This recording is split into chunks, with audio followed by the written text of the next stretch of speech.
Welcome to another episode of Morgan's Point of View, where we talk movies, TV, sports, and other pop culture topics. I'm Morgan. This episode, we're talking about the Stranger Things finale, which is how as divisive as can be. Everybody's taking one side or the other. People hating it or they loving it.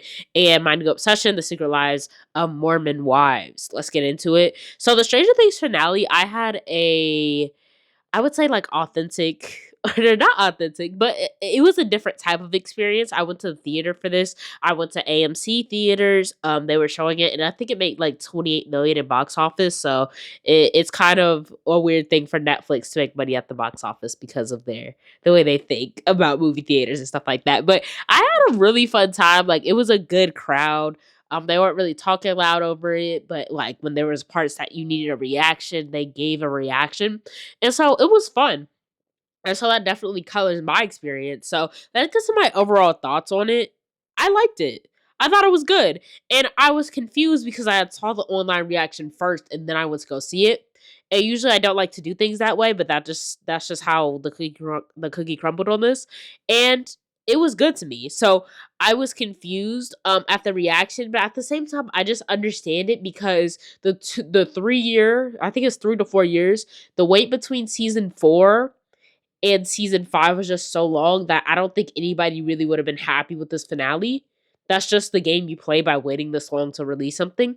And so, people weren't liking it too much, but I thought it was good. I thought the way we got like the pacing and what we ended up getting with the endings was serviceable and was okay with me. I think the battle in the middle, what we got with Elle looking like an absolute superhero and fighting Vecna and them, and the rest of the party and everybody contributing and helping out was a good moment, like a moment I'll remember. And I gasped when I saw some of the monsters and the creatures in this finale. So I think they did the job well done. I think it's a job well done for everybody around.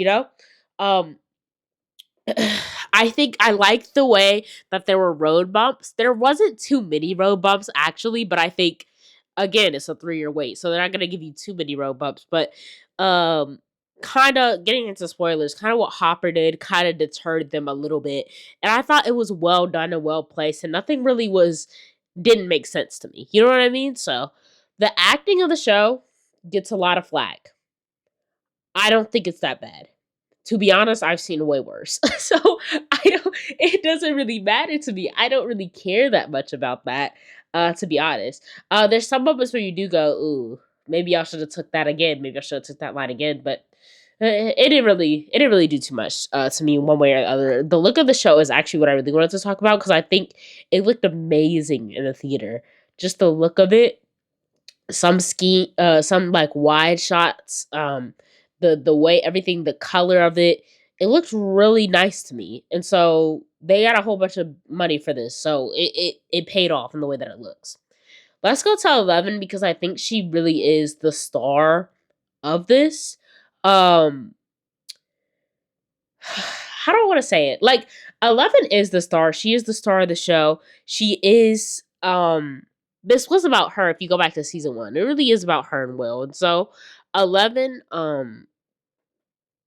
I just thought the way they paced this whole thing about her decision to sacrifice herself, really, that's the mindset she's going in with, was really nice. And I enjoyed her and her scenes with Hopper, which is a relationship they have fell back on a lot. But I thought this was really well utilized. Hopper speaking to her and being like, "Well, hold on, like there's a life, you can have a life after this. There's something after this to look forward to, and I want you to try to keep fighting and striving for that day." And we know Hopper is traumatized with the death of his child due to cancer. And so to me, that was really like, I was sitting in that theater like, wow, that was really touching. Like, and so there was some good stuff there. And I like with this finale how we kind of just jump into it. Now, we've have been waiting a long time. So that's probably a reason why we just really jumped and got right to it. But I enjoy that. And then we had those character moments along the way of the journey, right? 11 put up crazy stats. She put up crazy numbers. She's the reason they even got through this in the first place. She was doing anything and everything. She was holding the team together. She was LeBron in 2018. Like, that's how important and vital she actually was. And it really can't be understated, everything she did for the team. They put her in the little water so she can tap into minds. She grabs her sister. She grabs Max. They go into Vecna's mind. Max was able to play her part. I was surprised at how little a part Max played, though. She was kind of just in the first half, really, of them completing this little mission to in Vecna, right? And I really thought that was cool. Max was able to use what she learned being basically held captive to for them to get to Vecna quickly. And I liked how we just really got straight to the action. 11 uses her powers, gets Vecna out the window. They get to the kids. They explain to the kids, "Yo, Vecna's really the bad guy, really the monster." I enjoyed that. And what else do I want to say? I really like that 11 has kind of grown in the way that she has stopped monologuing. Like usually they'll give you a little one liner, like 11 will hit a one liner on them. She didn't do that. She was just straight on. Let's get to business, and I like that. Her sister though, her sister did not learn that. She hasn't been through the full journey, so I don't expect her to know that you can't be dropping one lines on Vecna because Vecna's gonna disappear, right? And so she tries. They have a good plan. She tries to end him. It doesn't work. And she says, "Hello, brother," to him. He disappears. I was literally in the theater like, why did she say that? And so now we're behind the eight ball. Everybody's scrambling. Vecna gets in Hopper's mind. Hopper ends up shooting the glass. 11 falls out. And it's just pandemonium, chaos. This is the first domino to fall in this little plan they got. But they got back on track really quickly because 11 is just smart. Her sister has to die. We knew that was going to happen. Stranger Things is synonymous with killing a character that nobody really cares about so they don't have to kill a real main character that people care about, right? So they kill her. The military gets to her. The military still being involved is really annoying and kind of like, all right, like, all right, but we need a force to get in the way of our plans to get to Vecna. So the military is that force, right? And they end up killing her sister. 11 still like she kind of wipes her tears. She's like, all right, we went back on it. And it ends with her defeating Vecna. Other people help out and contribute, yes, but she's really the point guard. She's really the star of the show. She does that. And I want to say, what happens after that? Okay, so they end up getting past, they end up getting back into our world, right? The military catches them. 11 escapes and she's back in the upside down and she does what she set out to do, which is to end her life and end this cycle that we found ourselves in. And I think 11 actually, she had a little bit before this, she has a retort to Hopper and she's like, all right, well, I'm not sure daughter who died. I'm not Jane. Um I'm doing this for a reason. I need you to trust me. You've helped me grown up. I'm an adult now. I can make my own decisions. I need you to trust in my decision. So she makes that decision. But first, her and Mike have a discussion. Purple Ray starts to play. And at that point, I'm like, I'm in the theater and there's other people around me. One has a Club Shay Shay hoodie, and the other, I don't know, I didn't really get a good look at them. I'm not gonna start crying. I'm just not gonna start crying. I'm by myself. I'm not gonna start crying in this theater, right? But something about it, and something about Purple Rain being used, and something about her and Mike's having that discussion. This is the first time we've really seen Mike Finn Wolfhard really start to get into his acting bag a little bit because it kind of felt like he really wasn't doing too much, but at the same time he wasn't called to do too much in the rest of the season. This is his moment. And 11 has just been on a tear. She's been helping everybody out and now it's her time and she's really about to leave and I'm emotional. I'm sad. And I think the show did a great job of that to be able to invoke feelings in me because Stranger Things has never really been like something that I've hold like near and dear to my heart really. I watched the show and I think it's cool, but it wasn't as special to me as it is to some other people. So for them to be able to invoke emotion and be in that way, I'm like, all right, well this finale is already good. Like that's my thinking, right? And she says to him, I need you to explain my choices to the other people. I need that. And she just leaves and you hear like Mike like wail out L. Purple Rain just playing in the background. All the other characters are distraught and sad too. And this just hit for me. This was just it. This was it. We didn't get Elle and Mike interacting really at all this season, but I still felt it because I know about season 3. I know about season 4 and the I Love You Soon. I know about season 2 and season 1. And so they did flashbacks, they did the whole shebang. And one thing about me, a cheat code in a finale, a series finale, is you gotta have those flashbacks of stuff I've seen previously in like season 1. And I'm seeing these like kids when they were young and I'm emotional. And so she was this show. She was this finale as well. And so she was just really the linchpin of this whole thing. But I also wanted to get into Stranger Things MVPs. These are people in the finale who really did their job, who really stepped up and played their position, and who deserved that MVP award. So first of all, Nancy. Nancy Wheeler has just never been scared a day in her life, really. And if she is scared, she's just never gonna show it. And I appreciate that and I love that. And so she was the first one through the portal. Like, just no fear. She was mean mugging the whole time, walking down to Vecna's monster. She didn't care. And I love that. And one thing about it is she well, she did care because she almost died, right? And the fear was on her face, but she was still shooting that gun. And I appreciate like she was just really her development throughout this whole series and her just I'm gonna go out and get it and I'm gonna stop these monsters and I'm gonna get my sister Holly back. I loved that, and I loved that attitude, and she was one of my favorite characters, and she showed that to the end, and she definitely deserves that MVP award. She is right next to Elle. Next is Jonathan. Jonathan really never does that much. He never does too much, but he never really makes me mad either. I like Jonathan, right? And so he did two big things here.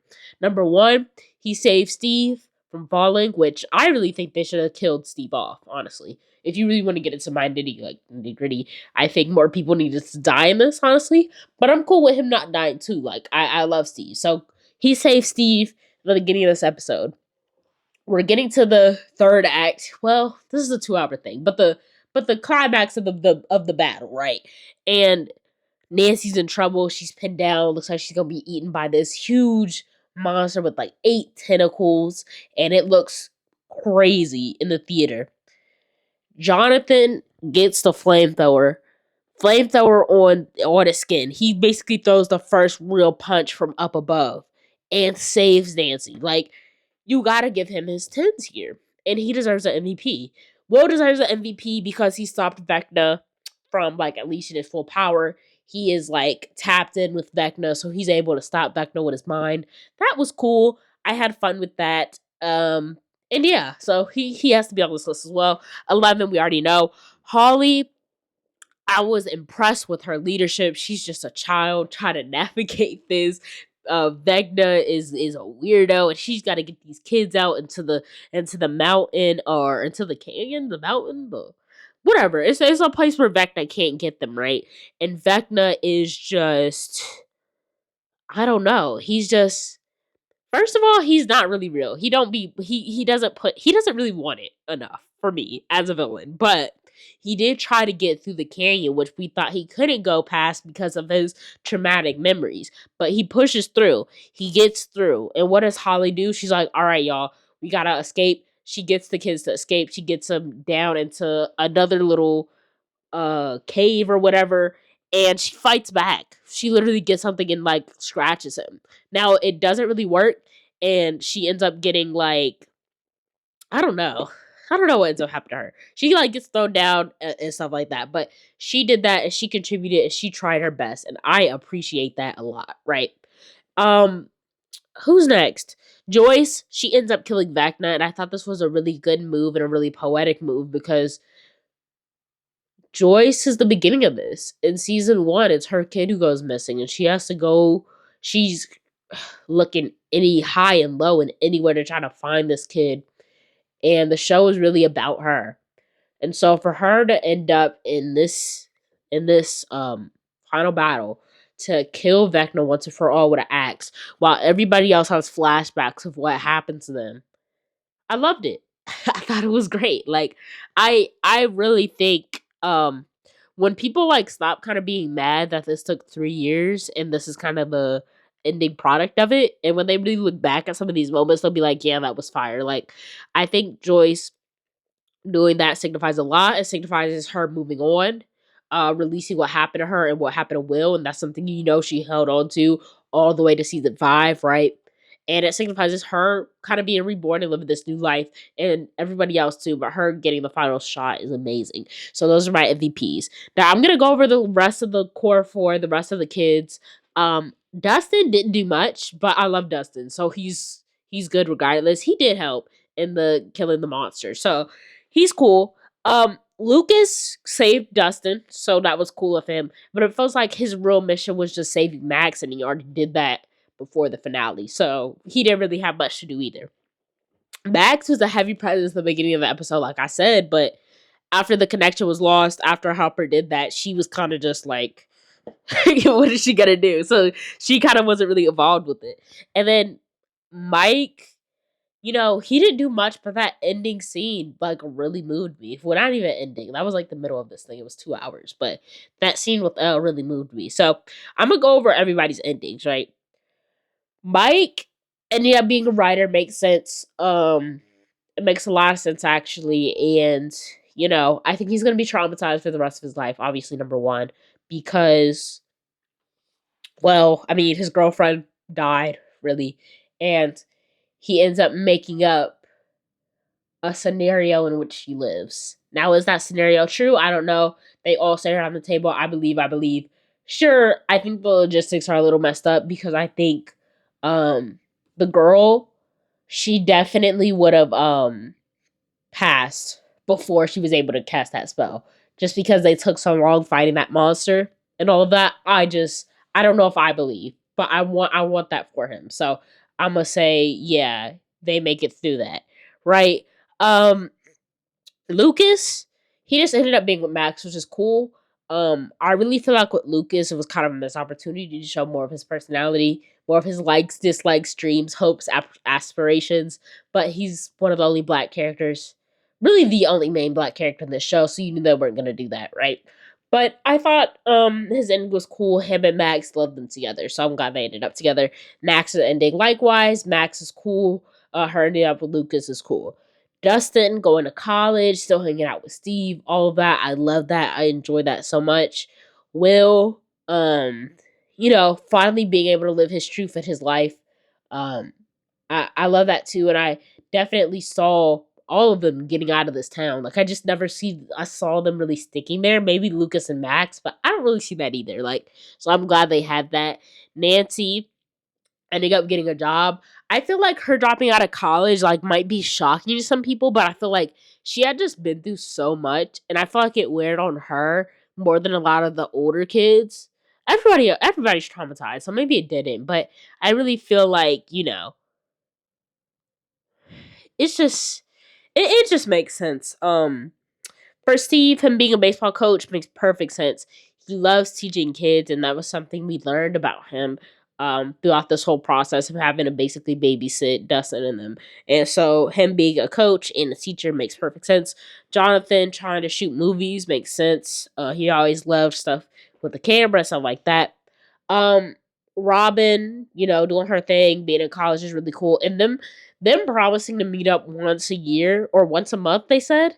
They're not going to do that, but I love that they even had the hope that they would kind of meet up. That's not going to last. Maybe it's a couple of months before it fizzles out, but I love that they even just tried that, and they like were emotional talking about how it's never going to be the same with their other friends. And none of their other friends went through this traumatic stuff that really bonded them and forged them as a group, and they won't get that again anywhere else. And likewise for the younger kids, Mike, Lucas, Max, Dustin, Will, their ending scene of them playing D&D and like it being really over and them getting emotional, I was like, wow, yeah, the show really is over. It's been like 10 years. Like, that's crazy. And so to see them like go upstairs, go to their future, leave their childhood behind downstairs, and Holly and her friends going downstairs was a really great ending. Really poetic. Really enjoyed it. Joyce and Hopper getting married and moving makes perfect sense. Love them together. And so all in all, this finale was good. Like, I don't understand like what else they could have done to really like move y'all even more. And I forgot to mention this, but when they go after Elle dies, it's an 18-month time jump to show what everybody's kind of doing. And Landslide starts playing. Landslide by Fleetwood Mac. Like, I don't know what else you want them to do because that's excellence to me. Like, a landslide needle drop is excellence to me, and I don't know what else you want them to do. Um, the music of this was just amazing. Like, they had another Prince song, and now I can't think of it. They had Purple Rain and Dove, something Dove. I can't remember the name of the song, but y'all know what I'm talking about. And they had that before when they were exiting, and I was getting emotional on even that. Like, I was like, wow, like, we're really here. We made it out. I knew something that was going to happen, but even that, like, doves cry. Doves cry. And so, yeah. I loved that. This was a great finale, and it kind of it was worth the price of admission to Stranger Things season 5 to me because I just wanted to see these characters kind of get in a happy place. They even had Elle kind of have a happy ending, even though I don't believe that to be true. I do think she passed away, but that's cool, and it makes sense with what we've seen with the show before. Meaning, they weren't gonna kill anybody off who was really really important. You know what I mean? Even with Elle, they didn't really kill her off. There was still some hope at the end, and that is like we've seen in past seasons. So I don't know. I don't really expect them to kill off a major character in the finale because we've seen past seasons and season finales they haven't done it. So they stayed true to who they were as a show and they didn't do that. And so to me this is really the best you could really get with a Stranger Things finale. The show is has earned its place as Netflix's top original series just in terms of acclaim. Well, not acclaim. I don't know. There's probably shows that have more acclaim, but like cultural significance, um, at its peak popularity, um, and it was really unique. In this streaming age, I don't know. You see stuff as unique as this. I think it was really unique, and it was really something that Netflix needed at the time to get jumping in terms of a Netflix original series because this premiered in what, like 2016 maybe. Like they were really just starting to turn out those Netflix original series. So this show definitely has a place in TV history, and it's a place that a lot of other shows don't really get to, especially in this day and age. So it was really cool. Now, on to Secret Lives of Mormon Wives. Oh my gosh. So I watched season 1 of this show and I got into the show. I just kept hearing about it and I needed a new reality TV show. So I was like, okay, I'm going to watch this. Watching episode 1, I was shocked. I was shocked and I was appalled and I was intrigued and I knew I needed to watch more episodes of this. And so my overall thoughts on season 1 was this is the right type of mess. This is the right type of mess. And it was just a steady increase in drama, in like pressure, the pressure of the girls, and it was like about to combust. Like it was just at that point, and that's what I like in reality TV show. Like make me a little bit uncomfortable. You know what I mean? And this show definitely did that in terms of the drama. Now I'm gonna go character by character, and we're gonna talk about the stuff that happened in the show. So Taylor is kind of positioned as the main girl. It's really about her, right? And everybody else kind of just surrounds her. In this first season. Well, her and another girl will get to that, right? So Taylor, her and Dakota, that's the relationship she was in. She's a Mormon. Her husband divorced her because she was cheating on him. So now she's with Dakota. The first episode we see, it's crazy. She's getting arrested. She ends up pregnant, and that's what we have to contend with for the whole season 1. But even though she has that kind of craziness in episode 1, she's actually kind of tame with the rest of the girls compared to what everybody else is kind of doing. So I think it's kind of okay, right? Her and Dakota is just a it's just so stressful, and like I don't know how she had the energy to go through that pregnant because her and Dakota are toxic and shouldn't be together at all. And he was trying to get her to marry him, and it's just like, no, y'all can't get married. You guys can't get married because you're arguing every day. Like what is a marriage gonna do if y'all are arguing every single day? And that's what was happening there. And so uh, her and Dakota, they end the season off. I can't believe they ended off it was a mess, right? And they ended up not getting married. I'm glad Taylor stuck to her guns on that because 2 divorces in that amount of time would just have been crazy, and I'm glad she didn't do that. Her and Whitney is another one of the Mormon wives. They have this battle of who's gonna be the main one of Mom Talk. Mom Talk is what they're all like on. They're on TikTok. Mom Talk is a community, right? And that's kind of where the drama started. Her and Whitney wants to be a leader. Taylor wants to be a leader. They're kind of opposing. Whitney is much more into her faith and what she deems as right and wrong. Taylor's kind of a mess right now, but I still think she's a good person, but I still think Whitney's a good person too. But Taylor's good, but she's just her life is a mess right now. Whitney is sees that and wants that power, and so she tries to get it. Um, her and the rest of the girls seem cool. Like everybody seems cool with each other in terms of Taylor and the rest of the girls, excluding Whitney. So that really wasn't an issue this season. Really wasn't any drama. So the Vegas trip was kind of the big. Well, there was a girls trip beforehand, and Taylor like kind of got whacked a couple of times because it was a confessional and people were just writing stuff in the confessional. I believe the producers were writing stuff and putting it in there, but so she had some conflict there. Her and Whitney had some conflict. Whitney did not show up to her baby shower, which was a crazy move, and I thought Whitney would like be more confrontational about it, but she really wasn't. She was kind of hiding her hand a little bit, but we'll get into that when we get into the Whitney section. And so the girls' trip, there was a little bit of conflict there. She kind of got off a little bit unscathed. The Vegas trip was really what happened, what really was where it was at. Her and Dakota really come to a head.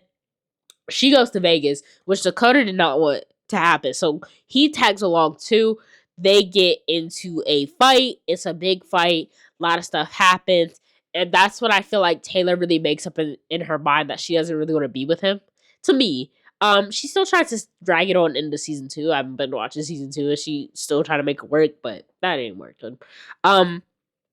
Whitney, she's positioned as the villain of the show. I don't believe it's warranted too much. She does some stuff that annoys me, sure.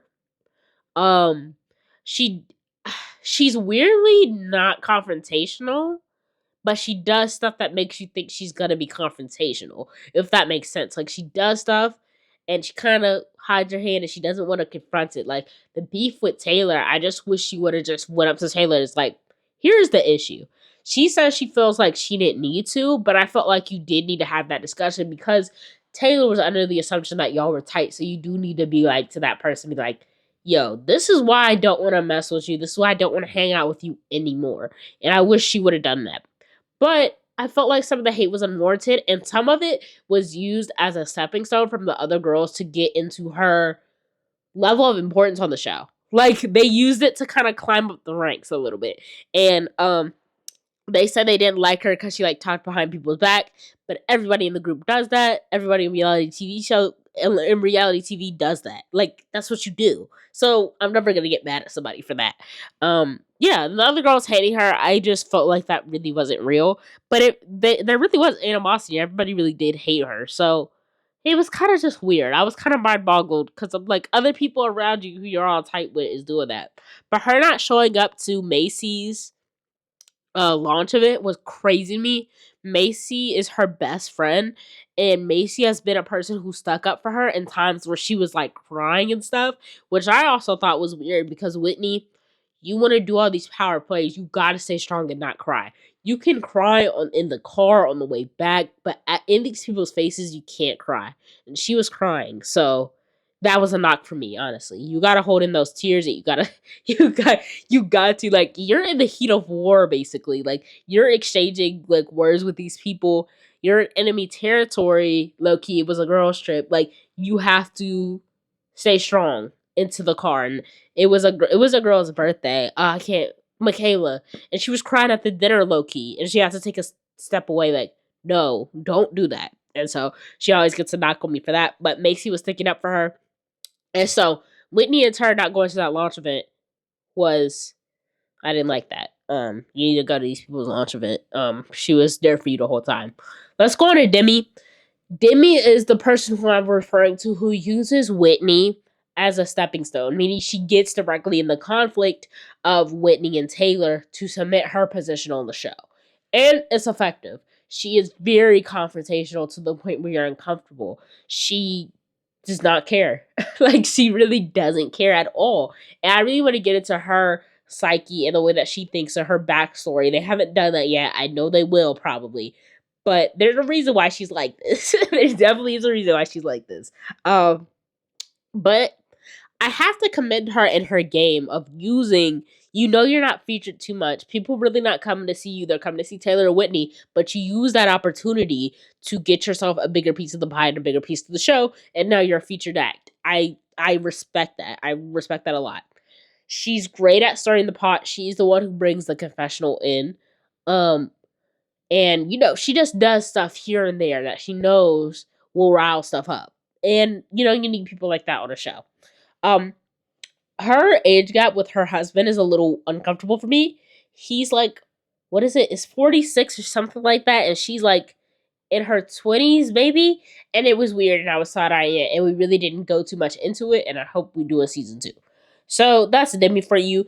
Jen is the most strict Mormon on the show, meaning she is just very in tune with her religion and the rules and stuff of that religion, and she holds it dear to her heart more than other people on the show.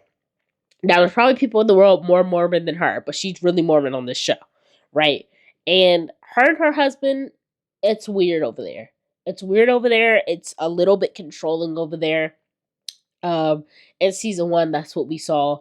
The Vegas trip was a problem for her husband as well, Zach, who's like 27. But the problem is Jen is the moneymaker of the family. So the dynamics were a little bit weird and awkward. He's very controls her so much, and I didn't like that at all. And he really went off on other people's husbands, other people's families, the rest of the girls, and that was like super uncomfortable for me because I was like, this is really not that serious for you to be doing all that, Zach, and I need you to stop. That was really her biggest issue. She didn't really have as much issues with the rest of the girls. The other girls are Jessie. Jessie is right with Debbie. They're two peas in a pod. In terms of stirring stuff up, they love to do that, and that's kind of her main job on the show. Macy, Macy is really cool. Actually, she's probably my favorite character. Like, she's just really real. Like, she just keeps it real, and her feelings and the way she feels about stuff. And she sticks up for her best friend. She doesn't shy away from the moment. She can get confrontational with the rest of these girls fine, and I like that about her. Michaela, it seemed like she had something wrong with her, like she was like sickly, and we find out in season 2 that she has like a skin condition. So praying for her. And she seems cool. She seems a little bit like a follower in some places and sometimes, and I don't like that, but most of the time she's cool. Layla's the only black girl on the show. And most of the time she stays out the way. Sometimes she can add on when somebody's getting like dumped on, she'll add on a little bit. But she's cool. She recently got divorced, and so she has a new boyfriend in season 2, and that's been fun. This show is hilarious and funny, and I will be watching season 2 and reviewing it. I loved it so much. Thanks for watching or listening. I'll be back next week with another episode. Follow me on TikTok at Morgan's Point of View _. Follow me on YouTube, Morgan's Point of View. Spotify, same thing, Morgan's Point of View. Apple Podcast, same thing. Yeah, Apple Podcast, same thing. Thanks for watching. Thanks for listening. Have a great rest of your day.